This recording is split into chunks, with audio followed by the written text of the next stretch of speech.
Não é de hoje que eu mostro para vocês diversas ações que estão com preços ridiculamente baixos. E eu vou mostrar alguns exemplos de ações aqui, por mais que eu já tenha mostrado várias vezes, eu vou mostrar alguns exemplos, né? Por exemplo, Banco do Brasil. Quando a gente analisa a ação do Banco do Brasil, a gente vê um indicador aqui chamado PVP. O que significa esse indicador aqui chamado PVP? É o preço da ação, por quanto que essa empresa está sendo negociada na bolsa, em comparação com quanto vale efetivamente o patrimônio dessa empresa. A gente vê que hoje na bolsa, a empresa Banco do Brasil, ela está valendo 83% do quanto vale o patrimônio dela hoje. Ou seja, está com 17% de desconto. Quando que faz sentido uma empresa ter esse indicador menor que 1, ter um PVP menor que 1, ter esse desconto? Quando a empresa dá prejuízo. Por quê? Se uma empresa dá prejuízo, faz sentido você supor que pelo fato da empresa dar prejuízo, ela vai queimar patrimônio, vai queimar caixa, esse valor do patrimônio vai diminuir. Então, poxa, se o patrimônio, olha só, se o patrimônio vai diminuir com o passar do tempo, eu vou pagar um preço menor que o patrimônio. Agora, se é uma empresa, por exemplo, com o histórico de lucro do Banco do Brasil, que nunca deu prejuízo na história, e inclusive vem dando lucro recorde atrás de recorde, não faz nenhum sentido essa empresa estar sendo negociada com um PVP tão baixo. E o PVP do Banco do Brasil já foi menor que esse. Inclusive, quando eu comecei a falar, estava na faixa lá dos R$25, mais ou menos a metade do que está hoje. E o PVP estava lá nos 0,50 e alguma coisa. 0,50 e alguma coisa, um patamar de preço bastante similar com a pior crise que existiu no planeta Terra, em toda a história já documentada, para um país que não estava passando por uma guerra. Sim, nós temos esse título, a crise entre 2014 e 2016. Vou dar alguns outros exemplos aqui. Banrisul, um outro banco estadual do estado do Rio Grande do Sul. Olha só o PVP do Banrisul, 0,62, ou seja, 38% de desconto. Olha uma outra ação aqui, por exemplo, Sanepar. Sanepar é uma outra ação, nada disso é recomendação de investimento para você, mas é alguns exemplos que eu quero te dar. 31% de desconto em relação a quanto vale o patrimônio. Quando que já deu prejuízo Sanepar? Nunca. Inclusive, olha esse histórico de lucro crescente maravilhoso por aqui. Enfim, poderia ficar olhando ações diversas aqui e tem muitas ações que eu poderia estar mostrando para você, mas acho que esses 3 exemplos bastam para a gente chegar à seguinte conclusão. A fase de reprecificação geral dos ativos ainda não acabou. Tá. Vinícius, você não explicou conceitualmente o que é essa reprecificação geral dos ativos. Reprecificação geral dos ativos é o que está acontecendo desde março.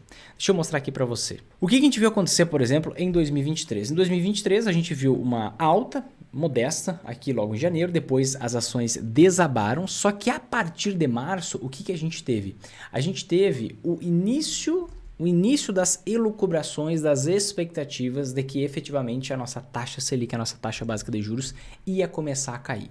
As ações aqui, elas estavam extremamente defasadas. Os seus preços estavam muito baixos, tanto que hoje a gente já está no patamar de preço 20% maior do que estava ali no final de março de 2023. Então, todas as ações praticamente estavam muito baratas. Nesse ciclo de alta aqui, nesse período de alta das ações de mais ou menos 20% desde o final de março até os dias atuais, o que a gente viu acontecer? A gente viu basicamente as ações de todas as empresas subindo meio juntas. Não importa muito qual é a empresa, não importa muito se a empresa é boa ou se é ruim, não importa muito se a empresa está dando lucro ou prejuízo, não importa muito a qualidade do negócio. Por quê? Porque o preço das ações, até aqui, o fim de março de 2023, os preços das ações estavam muito baixos. Por quê? Eu não sei se você vai lembrar, faz muito pouco tempo, mas como a economia é muito dinâmica e as notícias ficam bombardeando você todos os dias, você até esquece de tanta notícia que você acompanha. Mas aqui, nessa época, a gente ainda tinha uma possibilidade de que a nossa taxa de juros, inclusive, subisse. A gente tinha uma possibilidade de que a nossa taxa Selic pudesse ficar no mesmo patamar por muito mais tempo. E foi aqui quando o negócio começou a virar. Foi aqui que a inflação começou a vir cada vez mais baixa. Foi aqui que a gente viu uma tranquilidade, o petróleo caindo bastante de preço, o que dá margem para a inflação ficar baixa e dá margem para o Banco Central reduzir a nossa taxa de juros. E se você tem uma taxa de juros caindo, começa a interligar as coisas. Se você tem uma taxa de juros caindo, o que acontece? Você tem menos juros para as empresas. Se você tem menos juros para as empresas não precisam fazer absolutamente nada. Só pelo fato da taxa de juros começar a cair, o que já aconteceu, já começou o ciclo de queda na taxa de juros, as empresas vão passar a lucrar mais. Elas não precisam vender mais, elas não precisam faturar mais, elas não precisam fazer nada. É só ficar tudo constante, tudo igual, que se a taxa Selic cai, parte das dívidas das empresas é atrelada à taxa Selic e naturalmente as empresas vão pagar menos juro pela dívida. Pagando menos juro pela dívida, vai sobrar mais dinheiro na linha final do balanço, que é no lucro líquido. Então as empresas passam a lucrar mais sem fazer absolutamente nada.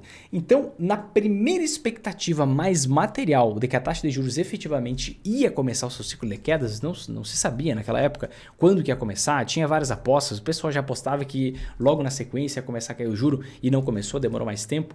A primeira queda aconteceu agora em agosto. Mas o que acontece? Tinha uma expectativa geral. E quando tem uma expectativa geral de que a taxa de juros vai cair, já se infere. Opa, as empresas vão pagar menos juro pela dívida. Se as empresas vão pagar menos juro pela dívida, elas vão lucrar mais. Se as empresas vão lucrar mais, elas valem mais. Se elas valem mais, a gente precisa comprar essas ações. Por quê? Porque o preço está abaixo do valor. E aí o que aconteceu? Todas as ações da Bolsa praticamente se valorizaram juntas. São raras as ações que não se valorizaram nesse período, do fim de março até hoje. Tudo subiu meio junto, por quê? Por conta da qualidade, por conta de uma análise criteriosa específica?